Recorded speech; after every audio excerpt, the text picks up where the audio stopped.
with very revolutionary new way of functioning, new parts, as it were, and a more efficient conversion of fuel into energy.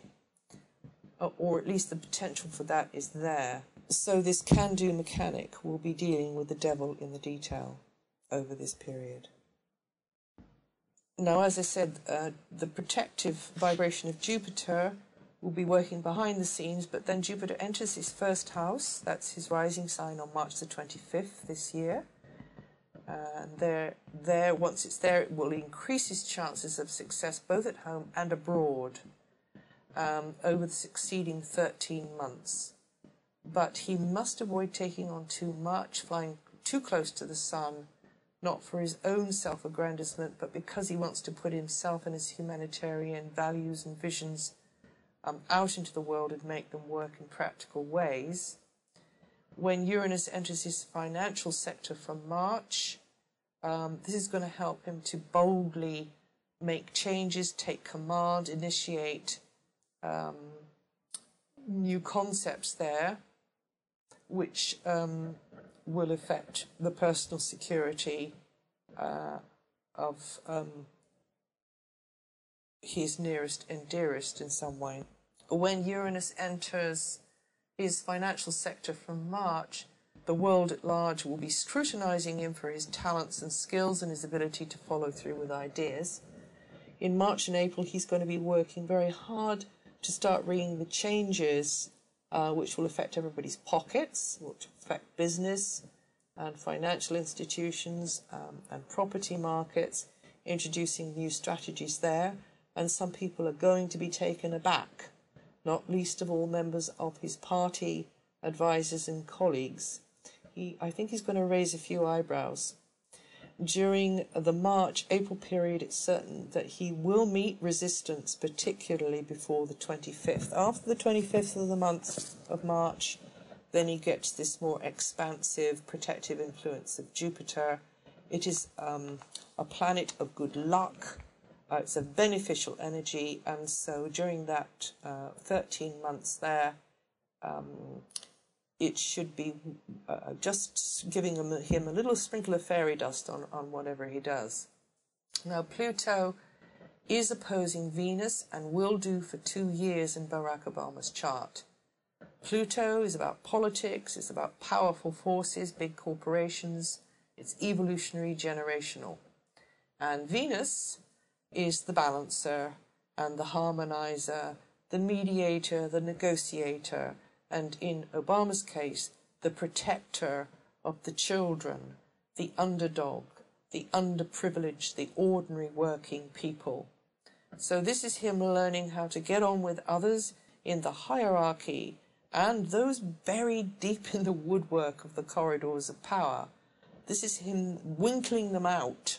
This is him wondering if he's being bugged, possibly, monitored, undermined, because there's going to be those who will make it their business to do just that.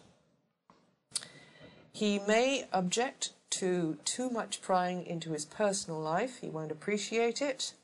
He won't be very impressed. And he's certainly not going to be impressed by those people who make him sort of offers about, you know, if you do this, we'll do that for you, sort of thing, if it isn't in the best interests of his country. And so that's not going to make him very popular with some people. But he goes a long way on charm. And this will stand him in good stead in the future. So there's going to be this clash of values with people. There's no doubt about that with this Venus-Pluto opposition over this next 2 years. But he will follow his instincts through the convoluted labyrinths of the underworld of the status quo. For those groups, cults and organizations used to taking without giving back in society, in both the upper and underworlds, Barack Obama could be their worst nightmare. And that's not going to make him very popular with them. This man is a man of the people. He exists of the people and for the people. Neptune transiting his first house since 2006 means personal sacrifice and working for the greater good has become a way of life for him. But due to the illusory, shape-shifting nature of Neptune, others may not quite get him, not quite be able to work out his motives, or get a distorted view of him. Or he's seen as, he's idolized, he's seen as glamorous, he's seen as not real in some way, He is real, he's an ordinary person with great communication abilities and a profound vision. But he's learning, and he's got a lot of potential, he's got a lot going from him, so he needs this environment in which to bring the best of himself to fruition for the benefit of all. He will probably himself admire the great orators of the past, also the great reformers like Abraham Lincoln, and he will also take his cue from his tribal roots and their understanding of the need to unite, cooperate, and look out for each other.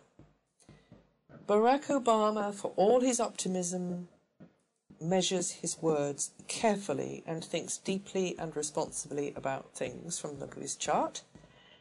He'll be a joy to listen to whilst he's there, and he will project his compassion through his words.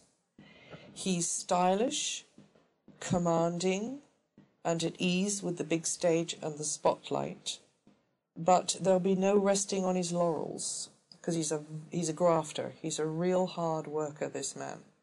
Barack Obama is the star of the show and will be the star of the show over the time that he holds the presidency of the United States, and perhaps beyond that as well. And his unusual persona, his Aquarius rising, has sent shockwaves already across the world. So well done, America. So that was it. Remember to check back in a day or two.